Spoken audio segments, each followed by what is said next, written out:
The only certain barrier to truth is the belief that you already have it. Voltaire. What if this world and everything we think about reality turned out to be very different to what we believe it to be? It's a question that very much upsets a lot of people. The evidence that I discussed recently of ancient technology, free energy devices, the fact that it seems that free energy was very readily available a couple of centuries ago anyway. I find all of this stuff incredibly interesting and intriguing, looking into the concept of ancient technology and technology that's very different from the technology we use now, such as sound frequency technology. I've seen a lot of reports recently talking about the organs, the old pipe organs, and what these were really used for, whether they were in fact instruments that were used to create sound frequency that we used for healing. And this may sound preposterous to a lot of people, but these pipe organs in these cities and these small towns, it seems like every town has one as well. I've even got reports from little villages in Mexico that don't have very much there. They've got dirt roads and all sorts of stuff, but there'll be a church in the town which has a huge pipe organ. They don't really know where it came from, but it's there. And the question is, what was the real purpose of these instruments? Were they merely for creating music, or was it really a sound healing system that they had? And Royal Raymond Rife was a man who found a way to cure all diseases way back in the 20s or 30s. I think it was in the 1930s or the 1940s they actually had a banquet to celebrate the end of all disease due to the research and techniques that had been uncovered by Royal Raymond Rife, and he was curing incurable diseases, and he did it through sound frequency. He was able to identify viruses, live viruses in the body. He could view them with this microscope that he built. The Rife microscope was an absolutely incredible device which gave him the ability to be able to view viruses in real time.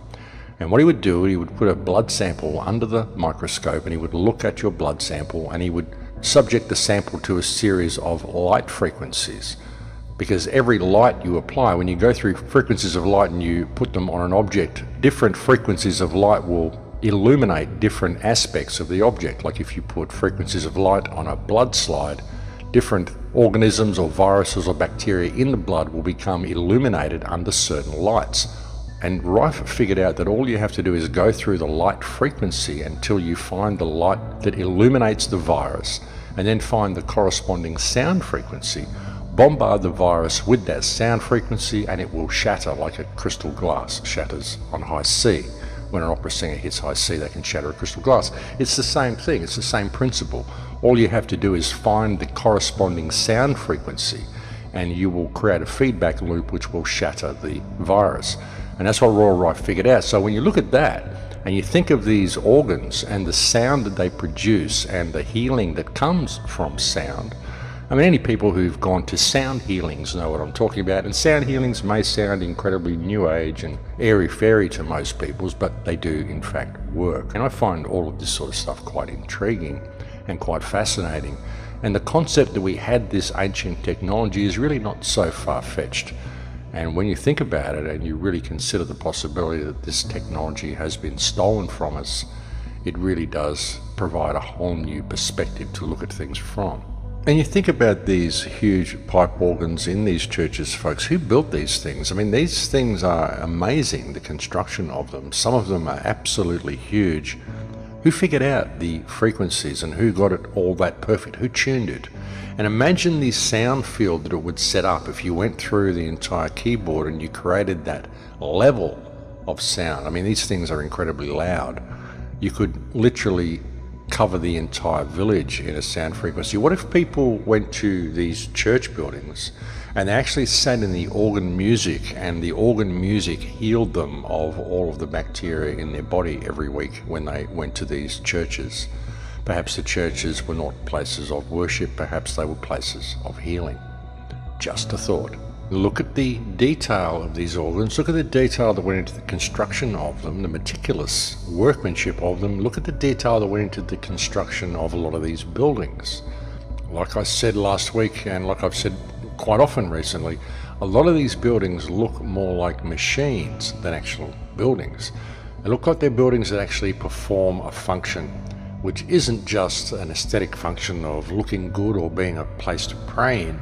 They very much look like they are able to accumulate and harness and use energy in a way that we are unaware of. And when you begin to consider these type of things, even if you don't want to believe them, just considering them, it does open up a whole new train of thought for people. And if you can really consider this type of technology being a reality, then look at the type of technology we use now. Look at the 5G system. Look at all of this digital stuff that we're doing, which is so different to this analog technology that we were using. Anybody who knows the human vessel and understands humanity understands the difference between analog and digital and how it affects us on an emotional and on an energetic level. I mean, it does. I mean, we're very much analog in everything we do, and even that is not the probably correct way to say it, but the whole digital realm that we're being led into now, it's completely the opposite of any of this ancient type of technology we're using.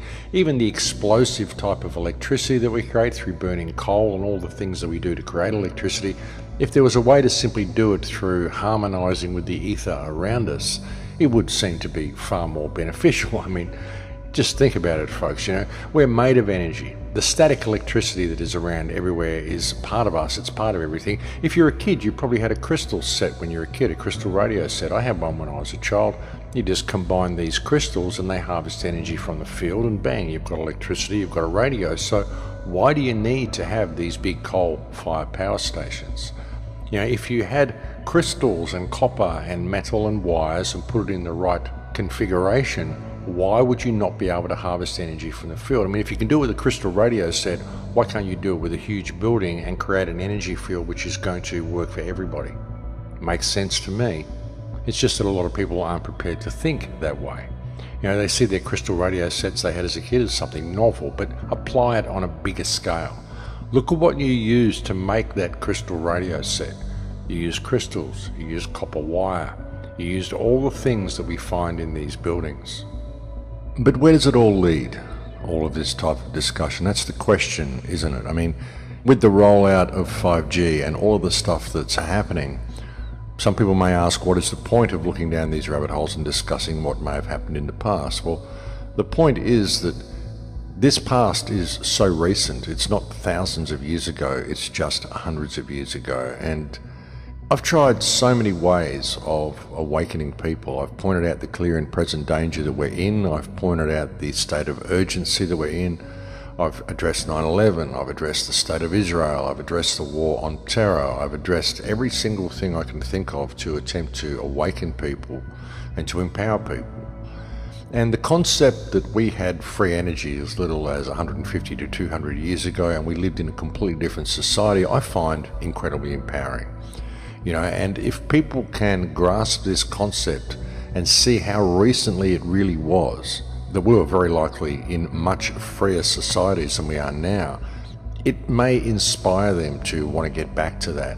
You know, we've got remnants of this culture still here all over the earth, these big copper top buildings, these big churches, these spires, all these things that we can't build now. You know, even the pipe organs that I was talking about before, I mean, you go and find someone who can go and build one of these pipe organs for you. See if you can find someone.